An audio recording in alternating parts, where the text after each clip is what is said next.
Presiden Prabowo Subianto meluncurkan Badan Pengelola Investasi Danantara Indonesia. Bagaimana pemerintah menjamin kekhawatiran sejumlah pihak soal transparansi pengelolaan dan pengawasan superholding BUMN yang akan mengelola aset senilai lebih dari 14 triliun rupiah? Lengkapnya dalam ulasan Istana bersama jurnalis Kompas TV, Friska Clarissa dan Arif Rahman. Bismillah.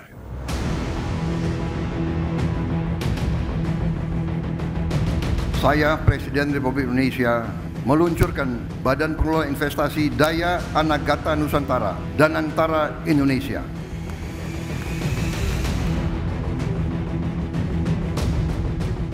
Presiden Prabowo Subianto meluncurkan Badan Pengelola Investasi Daya Anagata Nusantara Danantara Indonesia. Ada pihak yang optimistis, tapi ada juga sejumlah pihak yang meragukan superholding BUMN itu. Lantas bagaimana pemerintah menjamin transparansi pengelolaan dan pengawasan Danantara yang akan mengelola aset lebih dari 14 triliun rupiah? Lengkapnya dalam ulasan Istana bersama saya, Friska Clarissa. Presiden Prabowo Subianto meluncurkan Badan Pengelola Investasi Daya Anagata Nusantara di Kompleks Istana Kepresidenan Jakarta Senin lalu. Dalam seremoni ini, Presiden Prabowo didampingi Presiden ke-7 RI Joko Widodo dan Presiden ke-6 RI Susilo Bambang Yudhoyono. Presiden Prabowo naik mobil golf bersama dua Presiden RI sebelumnya Joko Widodo dan Susilo Bambang Yudhoyono saat menuju ke lokasi acara. Peluncuran Danantara juga diikuti Wakil Presiden Gibran Rakabuming Raka, Wapres ke-10 dan 12 Yusuf Kala, Wapres ke-11 Budiono, dan Wapres ke-13 Ma'ruf Amin. Danantara akan menjadi salah satu badan pengelola investasi terbesar di dunia yang mengelola aset senilai lebih dari 14.000 triliun rupiah. Presiden Prabowo Subianto menyebut Danantara bukan hanya lembaga pengelola dana investasi, tapi jadi instrumen pembangunan nasional. Presiden Prabowo bilang wajar jika banyak pihak meragukan sebab inisiatif ini belum pernah ada sebelumnya. Presiden mengajak semua pihak untuk mengawasi pelaksanaan Danantara dan menegaskan Danantara harus bisa diaudit setiap saat oleh siapapun. Saya memahami bahwa banyak pertanyaan tentang Danantara Indonesia. Mungkin ada yang ragu-ragu apakah ini bisa berhasil atau tidak. Hal ini adalah wajar karena inisiatif ini belum pernah ada sebelumnya. Namun hari ini seluruh rakyat Indonesia patut berbangga karena dengan total aset lebih dari 900 miliar dolar Amerika, Danantara Indonesia akan menjadi salah satu dana kekayaan atau sovereign wealth fund negara terbesar di dunia. Danantara Indonesia untuk itu harus dikelola dengan sebaik-baiknya, dengan sangat hati-hati, dengan sangat transparan, dengan saling mengawasi, harus bisa diaudit setiap saat oleh siapapun.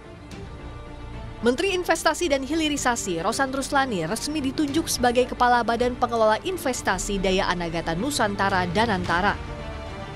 Rosan dibantu dua Direktur Holding, yakni Pandu Syahrir sebagai Direktur Holding Investasi dan Wakil Menteri BUMN Doni Oskaria sebagai Direktur Holding Operasional.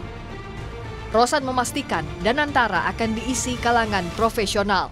Pesan Bapak Presiden memang untuk memastikan bahwa tim yang dipilih adalah benar-benar tim yang harus profesional dan memang kompeten di bidangnya.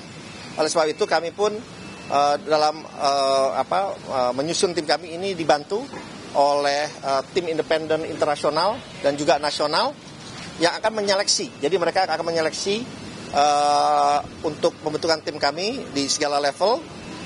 Kemudian tentunya dengan bersama-sama dengan kami, tapi kita ingin benar-benar tim yang kompeten, yang sesuai dengan bidangnya dan tentunya mempunyai visi yang sama dengan kami untuk kemakmuran Indonesia.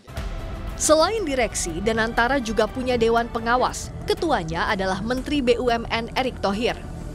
Dan wakilnya adalah Mulyaman Hadad yang merupakan Kepala Danantara sebelum Rosan.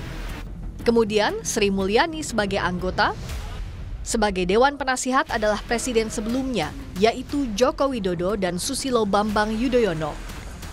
Presiden Prabowo Subianto bertindak sebagai Dewan Pembina. Namun kritik soal struktur Danantara datang dari pengamat ekonomi, Direktur Eksekutif Selios Bima Yudhistira yang menilai pengurus Danantara termasuk Dewan Penasihat dan Dewan Pengawas Danantara sebaiknya tidak rangkap jabatan demi menjaga kepercayaan investor sekaligus menghindari konflik kepentingan. Danantara sebagai instrumen investasi harus dikelola secara profesional dan juga pengelolanya, pengurusnya, penasehatnya diharapkan memang all out. Dan bagi rangkap jabatan, Menteri BUMN juga menjadi penasehat dan ada juga menteri yang masih aktif tapi juga menjadi pengurus direksi dari Danantara, ini sebaiknya mengundurkan diri. Jadi harus memilih mau jabatan menteri atau sebagai pengurus dan penasehat dari Danantara. Karena Danantara ini di awal cukup membutuhkan banyak sekali persiapan. Salah satunya adalah bagaimana bisa menjamin governance tata kelola yang baik sehingga menimbulkan trust dari publik dan juga kepercayaan dari investor. Sementara DPR mendorong pemerintah membuktikan ke publik audit dan pengawasan terhadap Danantara bisa dilakukan transparan agar kekhawatiran terhadap Danantara bisa berakhir gagal seperti skandal 1MDB Malaysia tidak terjadi. Setelah resmi diluncurkan, Danantara akan berinvestasi di 20 proyek strategis, antara lain di sektor hilirisasi pertambangan, sektor pangan, pengembangan kecerdasan buatan, dan sektor energi terbarukan. Bagaimana memastikan kepercayaan publik ini bisa diraih agar Danantara bisa berjalan dengan baik, pengelolaannya transparan, tidak berakhir sebagai lembaga seperti lembaga investasi di luar negeri, contohnya kasus 1MDB Malaysia. Nah, apa yang bisa jadi modal utama agar publik percaya? Kekhawatiran berakhir kayak 1MDB di Malaysia ini menurut saya menjadi alarm bagi pengurus Danantara itu sendiri.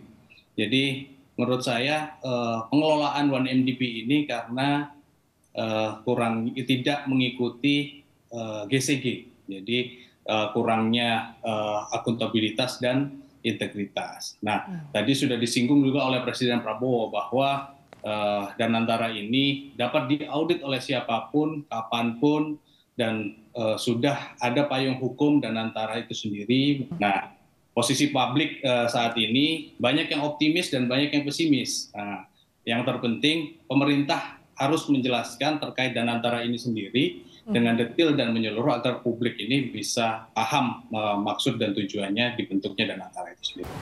Kontrol publik dari berbagai pihak harus maksimal dilakukan dalam mengawasi jalannya Danantara. Seperti penegasan Presiden Prabowo, Danantara harus bisa diaudit kapanpun dan dikelola secara transparan. Friska Clarissa, Arif Rahman, Kompas TV, Jakarta.